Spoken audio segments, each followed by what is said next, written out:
हम लोग श्रीमद् भागवतम के तीसरे स्कंद के 23वें अध्याय के 8 से 9 श्लोक को पढ़ेंगे।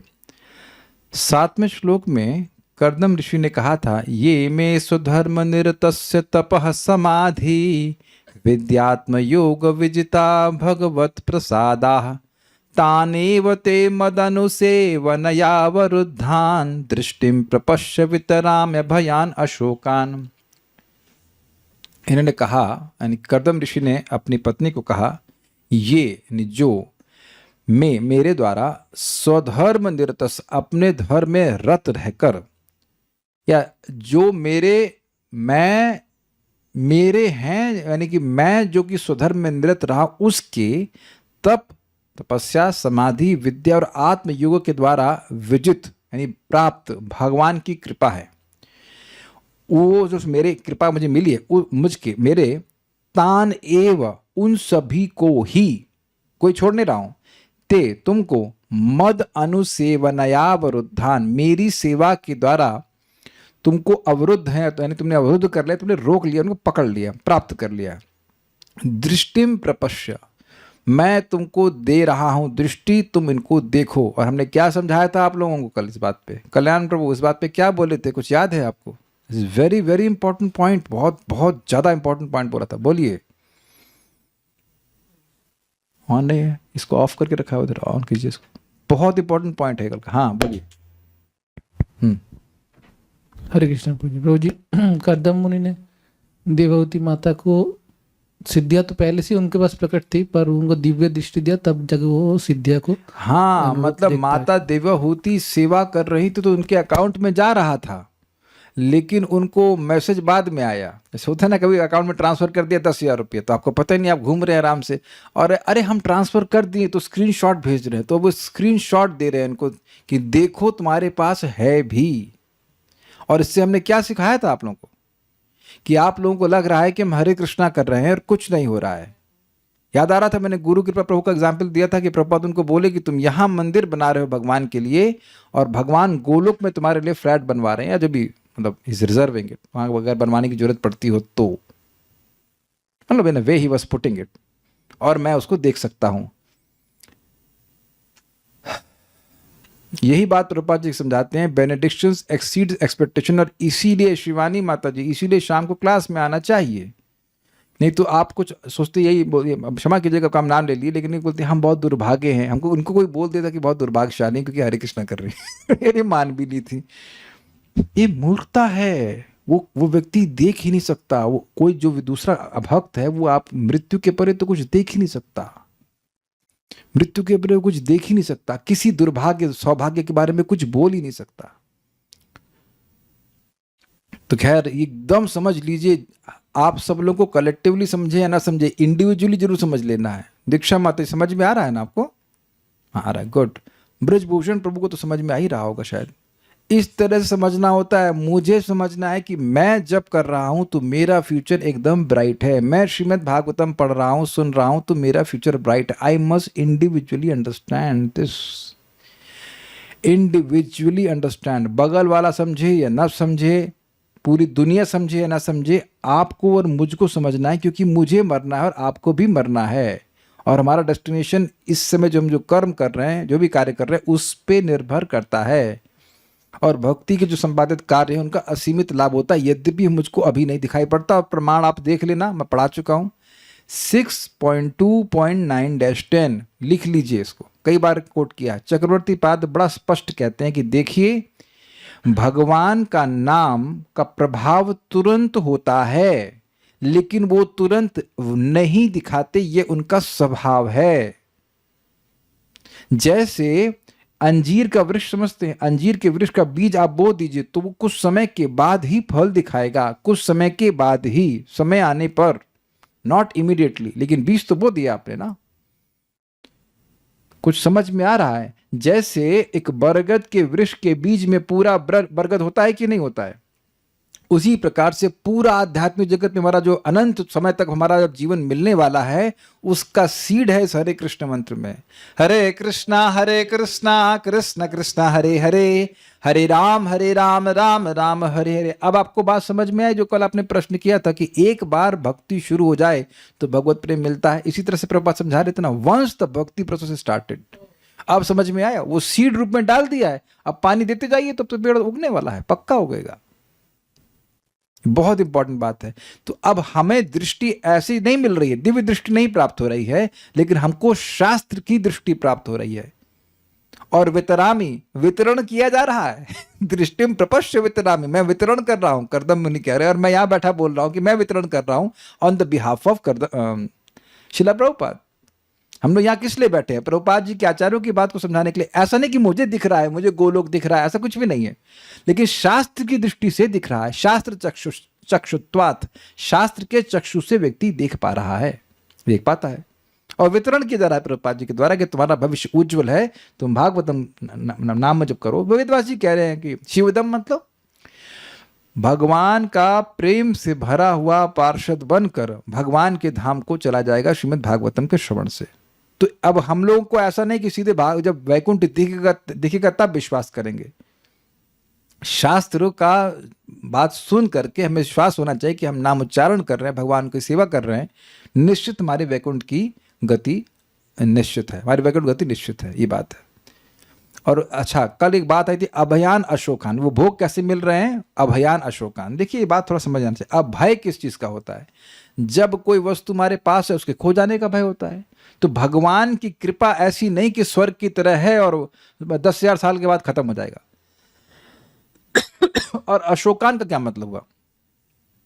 देखिए इस जगत में मान लीजिए किसी को खाने पीने की बहुत अच्छी वस्तु मिल गई, तो क्या उसको प्राप्त करके व्यक्ति शोक से रहित हो जाता है? क्या उसका दुख समाप्त हो जाता है? तो भगवान की कृपा इस प्रकार की नहीं है। यद्यपि बड़े दिव्य भोग उनको मिलेंगे, लेकिन उससे उनको कोई शोक नहीं होगा। ये भगवान की जो कृपा है उसकी विशेषता है, ये बात यहाँ पे कह रहे हैं। और इसको बोला गया था आनंद में। अब एक प्रश्न है कि वो स्वर्ग क्यों नहीं दे रहे हैं? थोड़ा स्वर्ग दिखाइए। स्वर्ग क्यों नहीं दे रहे? इस जगत का राज्य क्यों नहीं दे रहे हैं? भौतिक उपलब्धियां क्यों नहीं दे रहे हैं? तो कह रहे हैं नहीं, तो कह रहे हैं कि देखो जो स्वर्ग आदि हैं वो तो भगवान विष्णु की भ्रमों को हल्का सा टिगड़ा कर देने मात्र से खत्म हो जाते हैं। उनका क्या मतलब, उनका क्या अस्तित्व है? भगवान का ही एक रूप है ना, काल रूप, भगवान विष्णु का ही काल रूप है। तो काल के प्रभाव से जिन भोगों को, जो भोग नष्ट हो जाते हैं, उनको प्राप्त करने का क्या प्रयोजन है? तो इसलिए तुमने मेरी सेवा की है तो मैं तुमको वह निकृष्ट वस्तु क्यों दूं? इस आशय से ये श्लोक कहते हैं। समझ में आ गया? मैं तुमको जो दे रहा हूं, जो मुझे भगवान से प्राप्त हुए हैं, मैं तुमको दे नहीं रहा हूं, तुमने प्राप्त कर लिया है मेरी सेवा के द्वारा। तो वह कैसे? अभयान अशोकान। लेकिन अन्य जो हैं, अन्य मतलब अन्य जितने भी भौतिक लाभ हैं वह तो सब नश्वर हैं, वो तो भगवान के काल स्वरूप के हल्के प्रभाव से ही नष्ट हो जाते हैं, है कि नहीं? तो उनको तुम क्या करोगी? तुम सिद्ध हो, तुम ये जो भोग हैं, अभय भोग और अशोक भोग, इनको भोगो, इनको तुमसे सुखी हो। ठीक है, इस अर्थ में आप बोल रहे हैं। मेरे पीछे पढ़िए। अन्ये पुनर्भगवतो ब्रुव उद्विजृंभ विभ्रंशितार्थ रचना किमुरुक्रमस्य। अन्ये पुनर्भगवतो ब्रुव उद्विजृंभ विभ्रंशितार्थ रचना किमुरुक्रमस्य। सिद्धासि भुङ्क्ष्व विभवान् निज धर्म दोहान् दिव्यानरैर दुरधिका नृप विक्रियाभिः। सिद्धासि भुङ्क्ष्व विभवान् निज सिद्धासि भुङ्क्ष्व विभवान् निज धर्म दोहान् दिव्यानरैर दुरधिका नृप विक्रियाभिः। सिद्धासि भुङ्क्ष्व विभवान् निज धर्म दोहान् दिव्या नरे दुर्धिघान नृप विक्रियाभिः गुड। अन्ये पुनर्भगवतो भ्रुव उद्विजृंभ विभ्रंशितार्थ रचनः किमरुक्रमस्य। अन्ये पुनर्भगवतो भ्रुव उद्विजृंभ विभ्रंशितार्थरचनाः किमुरुक्रमस्य। अन्ये पुनर्भगवतो भ्रुव उद्विजृंभ विभ्रंशितार्थ रचनः किमुरुक्रमस्य। अन्ये पुनर्भगवतो भ्रुव उद्विजृंभ विभ्रंशितार्थरचनः किमुरुक्रमस्य।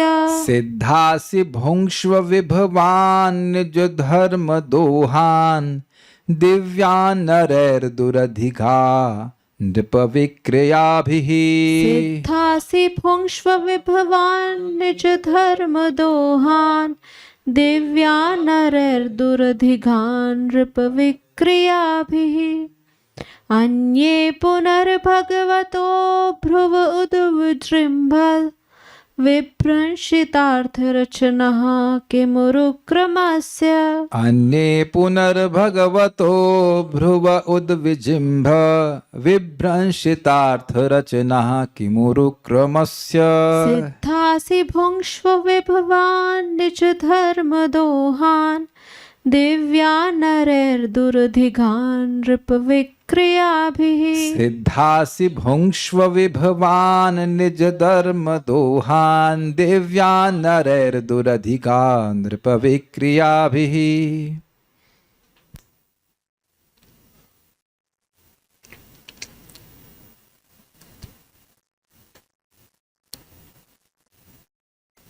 कर्दम मुनि ने कहा, भगवान की कृपा के अतिरिक्त अन्य भोगों से कौन सा लाभ है? और क्या थी कृपा, किसी को याद आ रही है? कृपा का अगर क्वांटिफाई किया जाए, कृपा टेंजिबल रूप में है, भाई हम पर भगवान की कृपा हुई है या आप पर हुई है, किसी पर हुई है, तो उसको किस रूप में देखेंगे? एक शब्द को बता सकता है कोई? इधर पहलवान, किसी को याद है?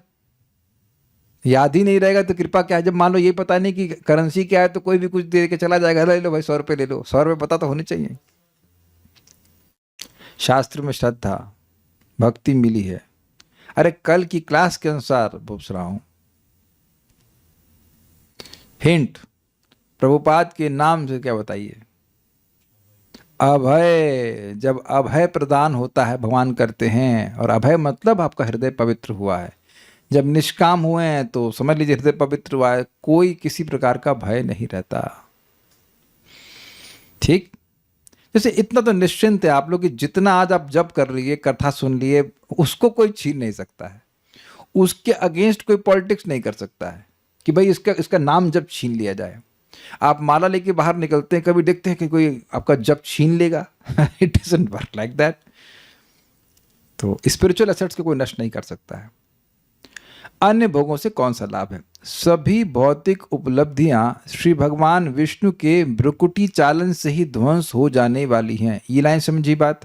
भाई भगवान विष्णु को यही काम है कि ध्वंस करते रहें। देखिए बात क्या है, भगवान विष्णु के एक स्वरूप हैं काल। कालोस्मि लोक क्षयकृत प्रवृद्धो मृत्यु सर्व हरश्चाहम इत्यादि। तो भगवान विष्णु को इंटरेस्ट नहीं है डिस्ट्रक्शन करने में, लेकिन उनके एक एजेंट हैं काल।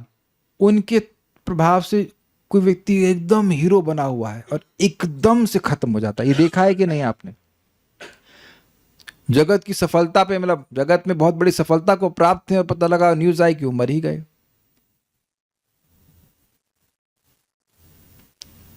हमको एक कुंफू स्टार अच्छा लगता था, तो उसको ऐसी बीमारी हो गई कि वो 40 साल में ही 60 साल का हो गया। नहीं, ये कैसे हो सकता? हमको अब आगे नाम नहीं रख रहे हैं, लेकिन बता रहे हैं कि कुछ नहीं, अब शांति की बात करते हैं, कोई झगड़े की बात नहीं करते, कुछ कर ही नहीं सकते। ऐसा है जगत में, होता होगा कि बीमारी होती होगी। दिखा गया कि नहीं? कुछ सुंदर है, कुछ एकदम से समय आया और खत्म, सारा सामर्थ्य समाप्त हो जाता है, लोग बोल तक नहीं पाते। मैं ये नहीं कह रहा कि वृद्धावस्था तो चलो धीरे धीरे आ रही है। एकदम से स्टॉप होता है, मरो और अभी मरो, सारे भोग समाप्त हो जाते हैं। तो ऐसे भोगों को प्राप्त करने से व्यक्ति को क्या फायदा होगा? तुमने अपने पति की भक्ति करके वे दिव्य भेंटें प्राप्त की हैं और उनका भोग कर रही हो, जो राज मद तथा भौतिक संपत्ति से गर्वित मनुष्यों के लिए भी दुर्लभ है। फोटो बाद में समझाऊंगा, रुकिए, फोटो मत देखिए अभी, श्लोक समझ तुरंत कहाँ देख रहे, फोटो क्या देखा। देखिए, जो लोग राजमद में हैं कि भाई हम राजकुमारी हैं, हम रानी हैं, तो उनको भोग कहां तक के मिलेंगे वेदवाद में? बताइए, माइक में बताइए। भौतिक भोग तक जितने राजा के पास है। कुछ क्लियर हुआ? जितना इस जगत में भोग है उतना ही मिल सकता है, उससे अधिक तो नहीं मिल सकता है। अब जो लोग ऐसे मद से युक्त हैं, क्या वह सिंसियरली अपने शरीर का ध्यान ना रखते हुए भी एक महान साधु की सेवा करना चाहेंगे? क्या उत्तर है? बताइए, माइक में बताइए आप। नहीं प्रभु जी। नहीं। अग्रीड? तो उन लोगों के लिए तो ये भगवान की कृपा प्राप्त होना दुर्लभ हो गई कि नहीं हो गई?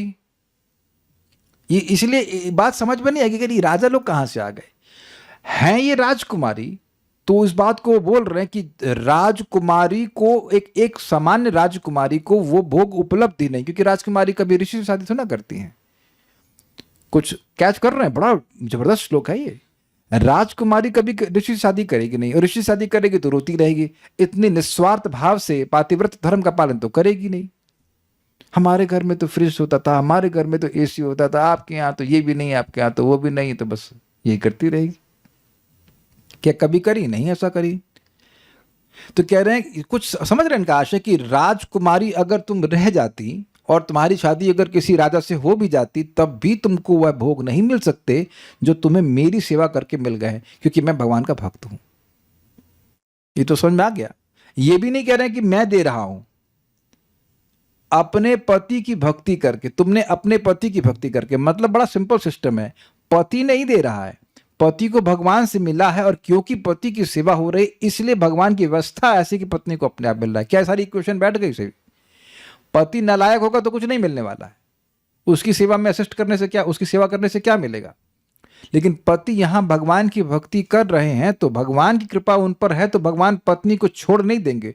मतलब क्या कहते हैं उसको, हेल्थ इंश्योरेंस हो रहा है तो केवल पति का नहीं होगा, उसमें पत्नी को भी लपेट लेते हैं। पत्नी को, बच्चों को, सबको मिलता है कि नहीं? इनहेरिटेंस हो रही है। ये बात यहां पे बोल रहे हैं। अब होता क्या है कि ये सारे सिद्धांत बताते नहीं, जैसे एक पुरुष के लिए ब्रह्मचर्य उसको स्ट्रांग बनाता है, ऐसे ही एक स्त्री को पातिव्रत धर्म स्ट्रांग बनाता है। सीधी सीधी बातें हैं। इसके विपरीत सारी बातें बोली जाती हैं। It is not weakness, it is your strength. Just like brahmacharya is not weakness, it is strength. लेकिन आजकल की शिक्षा उसके विपरीत बोलती है, तो क्या करेंगे फिर? बोलने वाले वही बेवकूफ है, तो उसको क्या करेंगे फिर? समझ में आ गया? अब इसको जरा देख लीजिए पिक्चर्स के रूप में। यहां पे करदम ऋषि, हमने एक फोटो बनाने का प्रयास किया, मतलब थ्रू एआई, कि करदम ऋषि माता देवहूति को समझा रहे हैं, और पीछे विष्णु का फोटो है, अर्थात भगवान विष्णु की भ्रुकुटी को इंगित किया जा रहा है कि वो काल रूप में जो जगत में परिणत होती है। तो एक राइट साइड में एक फोटो है जिसमें आप देख सकते हैं कैसे, इसको कुछ भी ले लीजिए, स्वर्ग है, स्वर्ग का भोग भी नष्ट हो जाता है, या इस जगत में राज आदि होते वह भी नष्ट हो जाते हैं। जैसे मैं एग्जाम्पल देता हूं, आप लोगों को पता है कि नहीं पता, मुझे अगर नाम याद आ जाए, शायद पोम्पेई नाम का एक शहर था, मैं शायद गलत हो सकता हूं लेकिन शायद मैं सही हूं, और वहां पर वेसुवियस नाम का एक ज्वालामुखी, और आज भी है वो एक्टिव वोल्केनो है। पोम्पेई शहर था मिडिवल पीरियड का। तो वो लोग सब आराम से बैठे चाय वाय पी रहे होंगे ऐसे करके, बातचीत कर रहे हैं, और खूब पापाचरण चल रहा था। तो वेसुवियस फटा और पूरा शहर बस कुछ ही समय में धंस गया उसमें। बाद में खोद के निकाला गया, बाद में मतलब काफी समय बाद निकाला गया। लोगों को पता भी नहीं चला कि पोम्पेई है क्या, पोम्पेई था भी या नहीं। कुछ समझ में आ गया कि नहीं? ये बहुत अच्छा एग्जाम्पल मन में आ गया, सोच के नहीं आया, तो लेकिन भगवान की कृपा से एकदम सटीक एग्जाम्पल आप लोग नेट पे सर्च करना चाहो तो कर लेना। What happened to Pompeii, POMPEI, double I, ठीक है, POMPEI, गलत तो नहीं बोला, नाम सही रख रहे हैं ना, पोम्पेई, और उसका नाम है माउंट वेसुवियस। इटली के है ना, इटली में है, समथिंग अदर। ग्रीस में, सॉरी ग्रीस में, तो बड़े मजे से लोग खा, ऐसा स्थिति है जब खोदा गया तो कुछ लोग ऐसे हैं उनका कंकाल इसी रूप में है, कोई चाय पी रहा है या जो भी, चाय तो नहीं पी रहा था लेकिन जो भी कुछ खा रहा है, कोई नाच रहा है, उसी तरह वो पूरा वो राख में दब गए, खत्म, जल के भुन गए। तो ऐसा भगवान की भक्ति से तो प्राप्त जो भी सुख है वो तो नहीं होने वाला इस तरह से नष्ट। तो ये कह रहे हैं, समझ में आ गया एक श्लोक? ओके, सो बैक टू अन्वय। पुनः अन्य, दूसरे भोग तो मतलब मैं तुमको जो मैं प्राप्त करा रहा हूं वो तो अभयान अशोकान वाले सुख हैं, लेकिन दूसरे भोग तो उरुक्रमस्य, उरुक्रमस मतलब जिनका शक्ति अपरिमित है। उरु मतलब होता है बहुत बड़ा, और विक्रम का मतलब होता है पदन्यास या स्टेप्स। इसको इंग्लिश में क्या कहते हैं? स्टेप्स ही बोलते हैं ना। जो आप एक पाँव चलते हैं ना, उसको कदम कह लीजिए। यस, इंग्लिश हिंदी में कहते हैं कदम। तो उरुक्रम मतलब जिनका कदम बहुत बड़ा है। तो ये भगवान वामन देव को इंगित करता है, लेकिन अब अन्य विष्णु स्वरूप को भी इंगित करेगा। तो भगवान उरुक्रम मतलब जिनका विक्रम, जिनका पराक्रम बहुत बड़ा है, या जिनका पदन्यास बहुत बड़ा, अर्थात भगवान विष्णु, यानी कि जिनकी शक्ति असीमित है। तो इसीलिए बोल रहे हैं अपरिमित शक्ति संपन्न उन भगवान का, भगवता श्री भगवान के भ्रुव मतलब भवों, उद विजृंभ के थोड़ी सी टेढ़ी हो जाने से, अर्थात भगवान का कोप उस वस्तु पे या व्यक्ति पे हो जाने पर विभ्रंशितार्थ रचना, ये ऐसे होगा, विभ्रंशित प्लस अर्थ रचना। अर्थ मतलब नहीं, मीनिंग नहीं, अर्थ मतलब प्रयोजन।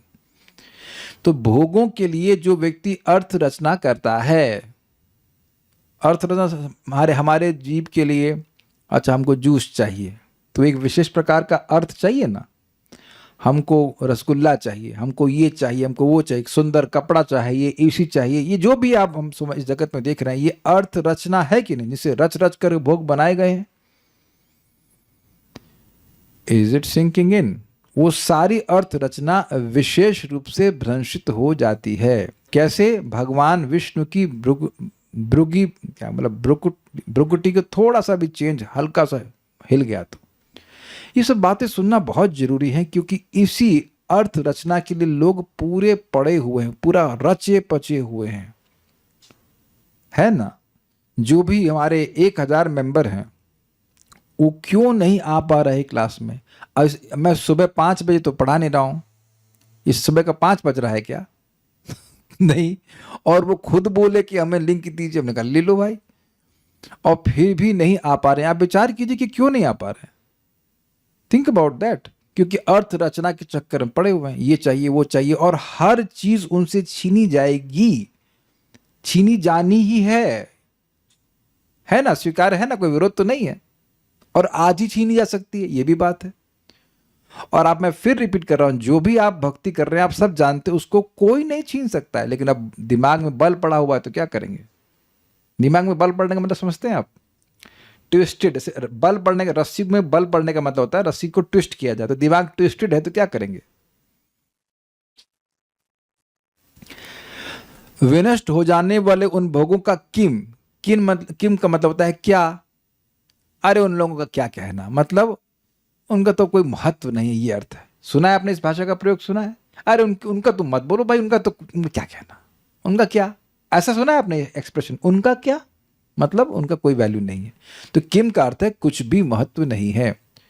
नश्वर वस्तु का कभी महत्व नहीं होता है। सिद्धांत यह है कि जो पहले नहीं थी और आगे नहीं रहेगी, वो आज भी नहीं है। ये विवेकी व्यक्ति इस बात को ग्रहण करता है। जितना विवेकी होगा उतना इस बात को ग्रहण करेगा कि जो शाश्वत वस्तु उधर दृष्टि रखेगा, जो टेम्परेरी चीजें उस पर ध्यान नहीं देगा। इंग्लिश में हम लोग कहते हैं विल डू द नीडफुल, जो आवश्यक है वो कर लेंगे, लेकिन ऐसा नहीं कि सारी चेतना उसी में इन्वेस्ट किए रहेंगे। और आप ये देखेंगे कि श्रीमद् भागवतम के श्रवण से ऐसी कॉन्शियसनेस आ जाती है। स्वास्थ्य ठीक रखने का बिल्कुल भागवत स्पष्ट कह रही है, one should desire a happy healthy life. स्वस्थ जीवन जिए, क्योंकि भाई शरीर से वजन करना है और भगवान की भक्ति करें, ये टारगेट होना चाहिए। बाकी जो कुछ भी हम इकट्ठा कर रहे हैं वो आ रहा है हमारे कर्मानुसार, फिर खत्म भी हो जाएगा। सिद्धासी, तुम सिद्ध हो गई हो, मतलब परफेक्ट हो गई है। फिर कह रहे हैं नृप विक्रिया भी, मैं राजा हूं इस तरह से अभिमान करने वालों के लिए। अब इसका क्या मतलब हुआ? राजा होते ही एक विक्रिया हो जाती है, विशेष रूप की क्रिया, एक ट्रांसफॉर्मेशन आ जाता है। जैसे आप देखो, दूध में जरा सा नींबू डाल दीजिए, दही बन जाता है, ठीक, समय आने पर। तो है राजा, लेकिन थोड़ा सॉरी क्षमा कीजिएगा, है इंसान, लेकिन पोस्ट मिल गई है तो वो अकड़ के चलेगा, है कि नहीं? आप देखो इस जगत में फिल्म स्टार ऐसा नहीं कि उनसे सुंदर कोई लोग हैं नहीं। कोई मान लीजिए कोई हीरो, हम नाम नहीं रखना चाहते, लेकिन कोई भी हीरो है, उससे अधिक बलशाली, उससे अधिक सुंदर लड़के घूम रहे हैं, उधर कोई ध्यान नहीं दे रहा है। लेकिन वो कुछ कर्म के अनुसार थोड़ा सा वो पिक्चर में दिखा दिया गया कि बहुत ये है वो है, उसके पास कोई गुण नहीं है, तो वो अगर कहीं घूमेगा तो उसके पीछे 1000 लोग चलेंगे, है कि नहीं? और तब उसकी अकड़ कितनी बढ़ जाती है कि हम केवल फिल्म स्टारों का नाम नहीं ले रहे हैं, और भी कितने हैं। कोई व्यक्ति प्राइम मिनिस्टर बन गया, सॉरी प्राइम मिनिस्टर तो नहीं कहूँगा, बट मिनिस्टर बन गया, कुछ बन गया, तो उससे पहले कोई पूछ भी नहीं रहा था। महाराज कहते हैं कि जब वो कुछ पद पे आ जाते हैं तो छींकते हैं तो भी न्यूज़ आएगी, लेकिन वो पद चला गया तो कोई वो मर गए, अच्छा वो मर गए, मरने का भी व्यक्ति ध्यान नहीं रखता। तो इस पद नृप शब्द से आपको ग्रहण करना हो कि पद का, व्यक्ति के पद प्राप्त करने से एक विक्रिया होती है, एक रिएक्शन होता है, क्या? अभिमान आ जाता है। इसीलिए कोई विक्रिया भी का अर्थ है जो अभिमान आ गया उसकी वजह से। तो अभिमान करने वालों के लिए भोग दूर अधिगमान, गम मतलब पहुंचना, अधि मतलब अच्छे से पहुंच जाना, और दूर अधिगमन मतलब बिल्कुल अच्छे से नहीं पहुंच पाते, वो भोग उनको मिलते ही नहीं है, दुष्प्राप्य है। कौन से भोग? जो भगवत सेवा से मिलते हैं, ये कहते हैं। फिर कह रहे हैं निज धर्म, अपने पातिव्रत धर्म का पालन रूप दुहान, मेरी सेवा से विभवान प्राप्त ऐश्वर्यों का भुंक्ष्व तुम भोग करो। थोड़ा सा मिस्टेक हुआ, दुहान मतलब प्राप्त, थोड़ी मिस्टेक हो गई है, मिस्टेक हुई है थोड़ा सा, देखिए। निज धर्म का मतलब अपने पातिव्रत धर्म का पालन रूप मेरी सेवा से, इतना हो गया। फिर दुहान आएगा प्राप्त, प्राप्त यहां जोड़ लीजिएगा, प्राप्त ऐश्वर्यों का तुम भोग करो। समझ पा रहे हैं थोड़ा सा, या मैं कठिनाई हो रही है? अगर 2 सेकंड दीजिए तो मैं ठीक करके दूंगा, नहीं तो आप समझ में आ रहा होगा कि मैं क्या कह रहा हूँ, कुछ समझा पा रहा हूँ। दोहन मतलब होता है दूध को दोहते हैं, तो दोहना मतलब दूध प्राप्त करना, तो थोड़ा सा मिस्टेक हो गई है। प्राप्त शब्द यहाँ आना चाहिए था, यहाँ दोहान के बाद। दोहान का अर्थ होता है प्राप्त करना, और विभान मतलब विभव का मतलब हो गया ऐश्वर्यों को। तो यहाँ कह रहे हैं निज धर्म, यानी कि अपना पातिव्रत धर्म का पालन रूप मेरी सेवा से, ठीक है। दुहान यानी प्राप्त ऐश्वर्यों का भुंक्ष्व तुम भोग करो। अन्य पुनः अन्य भोगों का क्या कहना, जो भगवता भगवान की भ्रुव उद विजृंभ, भ्रुकुटी के थोड़ा टेढ़ा करने से विभ्रंशतार्थ रचना, जो अर्थ रचना है, जो भोग है, वह नष्ट हो जाते हैं। किम, उनका क्या कहना, किसकी भ्रुवा से, भवों से? तो कह रहे हैं उरुक क्रम से, अर्थात भगवान विष्णु की। सिद्धासी भुंक्ष्व, तुम सिद्ध हो गई हो इसलिए तुम भोगो। भोगने का मतलब है यू एंजॉय, यू एक्सपीरियंस, कहने का अर्थ है। जैसे आप जब भक्ति में सिद्ध हो जाएंगे तो आप भोगेंगे, क्या भोगेंगे? हरे कृष्णा कृष्णा कृष्णा हरे हरे, हरे राम राम राम हरे हरे। उसके सुख का भोग हमेशा ही करेंगे, but not in the sense of भोग जैसे हम सोचते हैं। प्रभुपाद से पूछा गया कि जीवन का उद्देश्य क्या, तो कहते हैं एंजॉय लेकिन नॉट इन कृष्ण के से अलग नहीं एंजॉय करना, कृष्ण की संगति में एंजॉयमेंट करना, ठीक है। क्या भोगूं? तो कह रहे हैं विभवान, अर्थात वैभवों को भोगो। वो कैसे मिले मुझे? तो कह रहे निज धर्म दुहान, अपने पातिव्रत धर्म पालन रूप मेरी सेवा के द्वारा तुम्हें वो दुहान अर्थात प्राप्त हुए हैं। कैसे हैं? तो कह रहे हैं दिव्यान, दिव्यान शब्द भी अन्वय में छूट गया है, क्षमा कीजिएगा। दिव्यान वो दिव्य हैं, और नरैर दुराधिगमान, एक मिनट जाओ, दिवान और उसके बाद क्या शब्द है?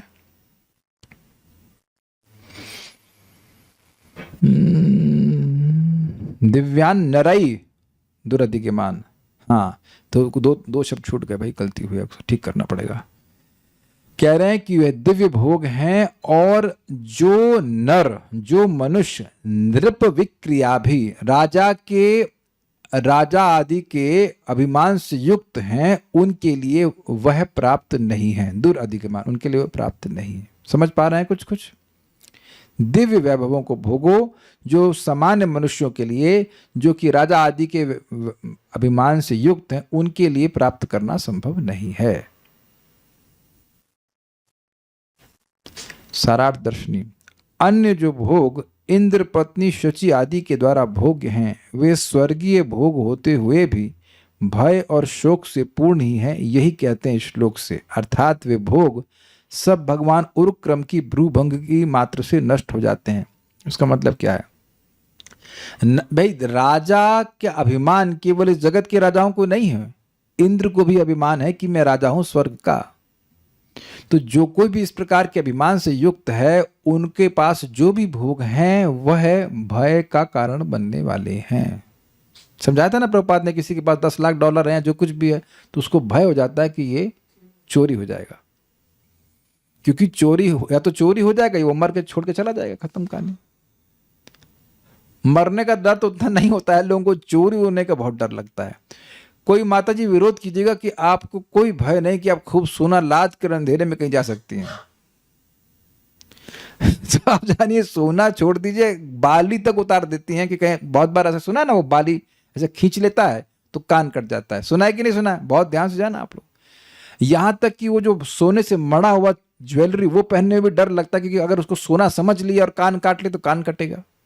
ये सब आपने सुना नहीं है क्या? माला लेके कहीं जा रहे हैं तो डर नहीं लग रहा ना उससे, एटलीस्ट उसकी वजह से तो नहीं डर लग रहा है। माला तो बाथरूम के बाहर टांग करके चले जाते हैं वॉशरूम यूज करने के लिए, उसको तो कोई लेके जाता नहीं है। तब अपने सोने की बाली या सोने का लॉकेट भी इधर डाल के चले जाएंगी। तो आप देख रहे हैं कि जो भी भौतिक लाभ है वो भय का ही निर्माण करते हैं। इसीलिए भक्त लोग उतना स्वीकार करते हैं जितना उनको भक्ति के लिए चाहिए। ज्यादा इकट्ठा करेंगे तो भय मिलेगा। अच्छा, शोक से पूर्ण क्यों है? देखिए, भय होता है भविष्य के लेकर के, है कि नहीं? अरे पता नहीं क्या होगा, अभी तक तो ठीक चल रहा है, आगे क्या चलेगा, कैसे होगा, क्या होगा, है कि नहीं? स्वर्ग में भी व्यक्ति स्वर्ग किसी को प्राप्त हुआ तो जानता है कि 10,000 साल के लिए मिलता है, उसके बाद वो गिर जाते हैं। क्षीणे पुण्य मर्त्यलोकम विशंति, सब जानते हैं इस बात को। तो भय हुआ ना। और दूसरा, जब चीज छूट गई तो शोक हुआ। अरे यार, कितना अच्छा समय था, कितना अच्छा समय था। हमको याद है, हमारी दादी, तो सबकी मृत्यु हो गई तो हम बोल ही सकते हैं इस बारे में। दादी जी के जो सबसे बड़े भाई थे, वो इतने पैसे वाले थे, मतलब पूरा 3 मंजिले की उनके पास बिल्डिंग थी, और उनके बच्चे स्कूल में जाते थे काजू भर के अपने पॉकेट में, काजू भर के वो टीचर लेके खाता था, जो इतने पैसे वाले थे। ये समय खराब हुआ कि क्या ऐसा हालत हो गई कि पूरा सब बेच करके उनको किराए के मकान में रहना पड़ा, और वो किराए देने का सामर्थ्य भी नहीं जुटा पा रहे थे। ये हालत थी। ये जगत पे देखा जाता है। आप लोगों ने भी सुने होंगे ऐसे केस बहुत सारे। तो अब उनको शौक होता होगा ना कि हम कितना पैसा कमाते थे, ये है वो है, ऐसा करते थे। ठीक है। किम, वह कुछ भी नहीं, अत्यंत तुच्छ है, ये अर्थ है। मतलब उनका क्या मतलब है, ये बात है। निज धर्म दोहान, अर्थात तुम्हारे अपने पातिव्रत रूप धर्म के द्वारा उपार्जित भगवत कृपा लाभ रूप वैभव सब प्राप्त हो। भाई, दोहान का अर्थ आप समझ रहे हैं? जैसे गाय को दोहते हैं तो अब जो गाय दोहे बिना तो आपको गाय का दूध मिलेगा नहीं। गाय में दूध है तो कुछ परिश्रम करता है, दोहता है तो दूध मिलता है। तो कह रहे हैं कि तुमने अपना जो धर्म किया है उससे तुम्हें ये वैभव दोहन के द्वारा प्राप्त हुए हैं। कुछ समझ पा रहे हैं बात? This is very very important, और हमेशा ध्यान रखिएगा। धर्म सबसे बड़ा भगवान की भक्ति है। तो भक्ति रूपी धर्म को संपादित कर रहे हैं तो इसके फल आपके पीछे आएंगे ही। Is it sinking in? ये सुखदेव गोस्वामी जी बोल रहे हैं, आगे 10th कैंटो में बोलेंगे कि जो व्यक्ति भक्ति करता है उसके पीछे भक्ति के जो भी फल हैं, जो भौतिक फल हैं वह भी, और आध्यात्मिक फल वह उसके पीछे पीछे आते हैं। वो मना करता है तब भी आते हैं। एग्जाम्पल दे रहे, जैसे गाय ऋतुमती होती है तो उसके पीछे सांड आता है, वो भागती है फिर भी उसके पीछे पीछे आता है। तो भक्त नहीं चाहते हैं कि भौतिक लाभ प्राप्त हो, लेकिन फिर भी वो पीछे पीछे आते हैं उसके। ये स्थिति है। एग्जाम्पल दे रहा है। एक्चुअली हम थोड़ा गलत बोल गए। वो वृंदावन में वसंत ऋतु का वर्णन कर रहे हैं। और अब बहुत अच्छी बात बोलने वाला हूं आपको। वसंत ही था ना, या शरद? नहीं, वसंत का बोला, वसंत में। तो कह रहे हैं कि अब देखिए, बहुत ध्यान से सुनिएगा, दृष्टांत क्या दे रहे हैं थोड़ा समझिएगा। कह रहे हैं कि वृंदावन में वसंत के समय जब गाय ऋतुमती हुई तो उनके पीछे सांड वैसे ही भागने लगे जैसे भक्ति करने वाले के पीछे उसके भक्ति के फल पीछे पीछे भागते हैं। अब आपको याद आ रहा है कि मैं क्या समझ पा रहा हूं, मैं क्या कह रहा हूं? दृष्टांत उस वस्तु का दिया जाता है जो स्थापित हो। इसका मतलब क्या है कि भक्ति करने वाले को उसके भक्ति का फल प्राप्त होता ही है। ये पहले से ही स्थापित बात है, इसलिए उसको दृष्टांत दे करके बैल वाली बात और गाय वाली बात बोल रहे हैं। कुछ समझे? यद्यपि मैंने समझाया आपको उस प्रकार से, लेकिन एक्चुअली सुखदेव गोस्वामी उल्टा बोल रहे हैं। वो बोल रहे हैं कि ये बात स्थापित है कि भक्ति से किए जाने वाले जो कर्म है उसका फल मिलता ही है। और आप फिर समझ लीजिए कि भागवत सुनने वाले का, बोलने वाले का, नाम उच्चारण करने वाले का क्या फल बताया गया है? भगवत प्राप्ति, वैकुंठ की प्राप्ति। उसमें संदेह नहीं करना चाहिए। माया की केवल एक ही ट्रिक है, आपके मेरे मन में भ्रम नहीं, संदेह उत्पन्न कर देना। इतने साल से कर रहे हो, कुछ हुआ क्या, ऐसा भ्रम करती है ताकि छोड़ दे व्यक्ति। यही है। और माया के पास और कोई टेक्निक नहीं है कुछ हमको हराने की। अगर श्रद्धा रहेगी तो आप जाप करेंगे, आप भागवत सुनेंगे, प्रसाद ग्रहण करेंगे, अग्रीड। और श्रीमद् भागवतम का श्रवण करने से भक्तों की संगत में ये श्रद्धा बड़ी उत्कट, बहुत प्रबल बनी रहती है। तो मैं समझा रहा था निज धर्म दोहान पे कि व्यक्ति धर्म करता है तो उसको मिलता है। महाराज बड़ा सुंदर बता रहे थे कि अगर पहले का किया हुआ कोई पुण्य नहीं है तो सामान्य चीजें भी नहीं मिलती हैं। समझ रहे हैं ना बात? बीमार रहता है व्यक्ति, उसको नौकरी नहीं मिलती है, और भी कुछ, और भी जो वो सामान्य चीजें भी नहीं मिलती। जैसे व्यक्ति के पास धन ना हो। शैली शुक्ला माता जानती हैं, वो हजरतगंज आपको पता है ना, वहाँ पे विंडो शॉपिंग करते हैं। तो विंडो शॉपिंग मतलब पैसा नहीं है, देख रहे हैं, ललचा रहे हैं, हाय ये साड़ी मिल जाती तो, हाय ये बाइक मिल जाती। तुम्हारे पास पैसा है? नहीं, पैसा नहीं, खाली विंडो शॉपिंग देख रहा है। तो पुण्य नहीं होगा तो व्यक्ति कभी, वो खाली इच्छा करेगा, उसे कुछ मिलेगा नहीं। तो कह रहे निज धर्म दोहान, अर्थात तुमने धर्म का पालन किया है इसलिए तुम सबको प्राप्त कर रही हो, जो भगवान के ऐश्वर्य उनको प्राप्त कर रही हो। फिर कह रहे हैं जो मैं राजा, मैं राजपत्नी, इस प्रकार की विक्रिया अर्थात अभिमान द्वारा दुर्अधिगमान, दुर्लभ अर्थात नृपति लोग ऐसे अभिमान द्वारा भी उन सब दिव्य भोगों को प्राप्त नहीं कर सकते। ये अर्थ है। मतलब जो लोग इस अभिमान से युक्त हैं कि मैं राजा हूं, तो मैं साधुओं की सेवा क्यों करूंगा, इत्यादि इत्यादि, वह इन भोगों को कभी नहीं प्राप्त कर सकते। उनको तो वही मिलेंगे भोग जो भय और शोक से युक्त हैं। तात्पर्य, भगवान चैतन्य ने बतलाया है कि मानव जीवन की सबसे बड़ी उपलब्धि भगवत कृपा या ईश्वर प्रेम है। उनका कथन है, प्रेमा पुमार्थो महान। ईश्वर का प्रेम प्राप्त करना जीवन की महान सिद्धि है, सर्वश्रेष्ठ सिद्धि है। इसी सिद्धि की संस्तुति कर्दम मुनि ने अपनी पत्नी के लिए की है। उनकी पत्नी एक सुसंपन्न राजसी परिवार की थी। सामान्यतः जो भौतिकतावादी हैं या संपत्तिवान तथा ऐश्वर्यवान हैं, वे भगवान के दिव्य प्रेम को नहीं पहचान पाते।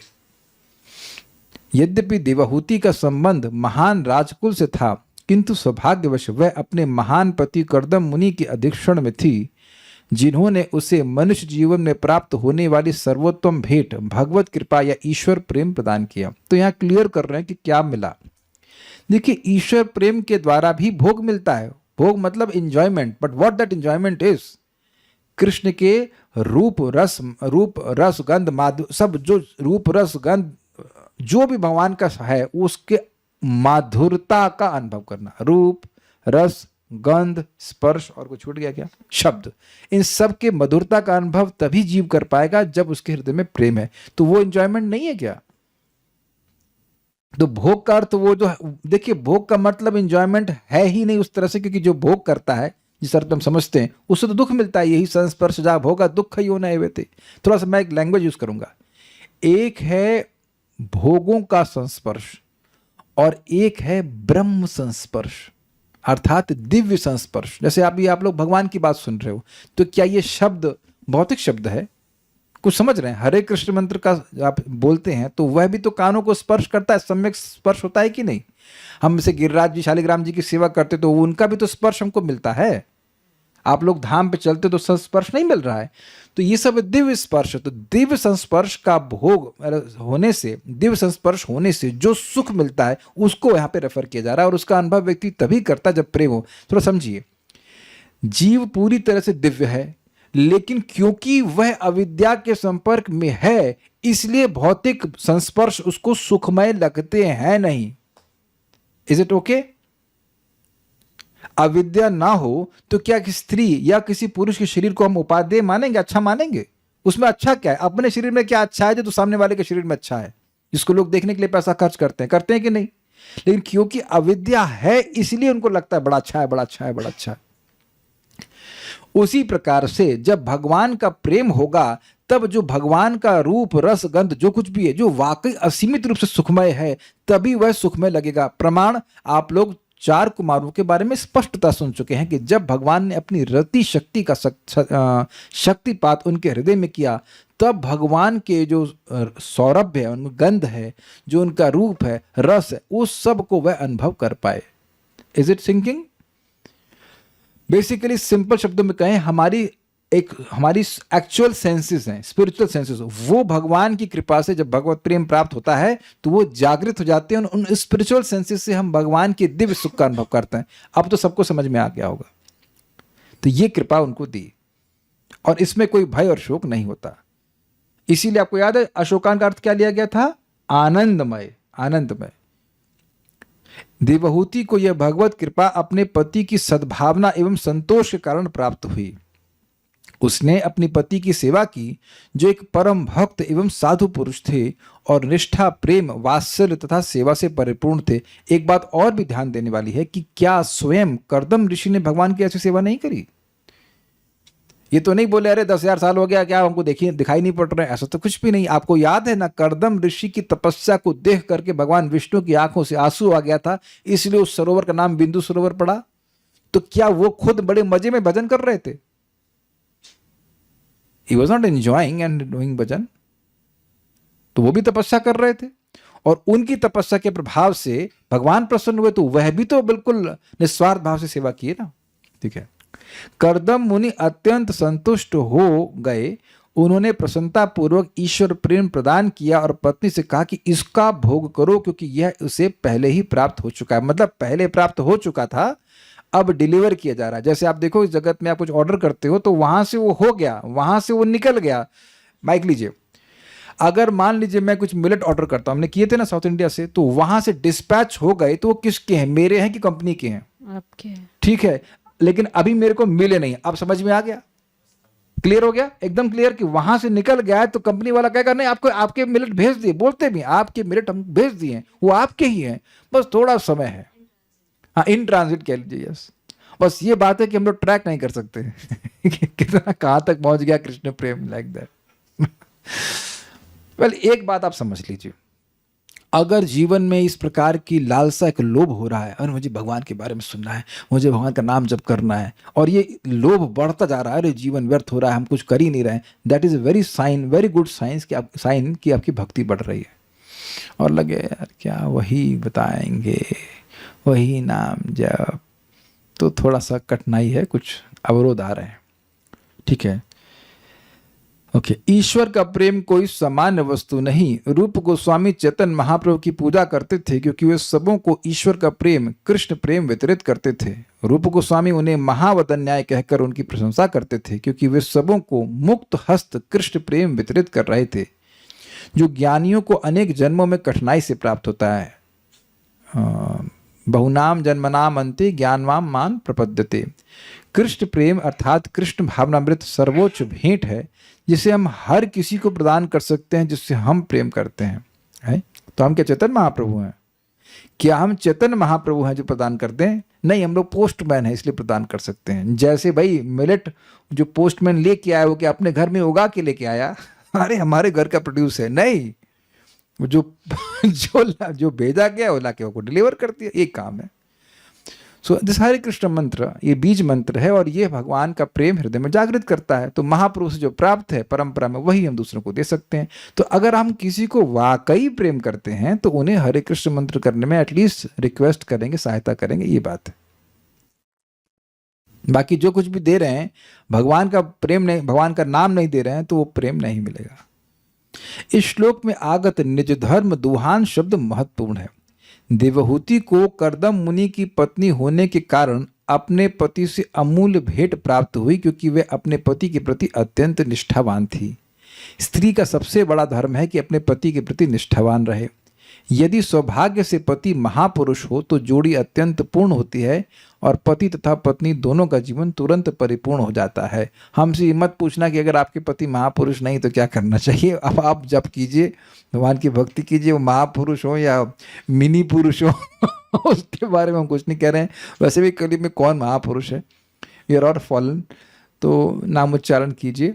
असली पति तो श्री कृष्ण है, उनको ध्यान में रखिए, भगवान की सेवा कीजिए, सब कुछ मिल जाएगा।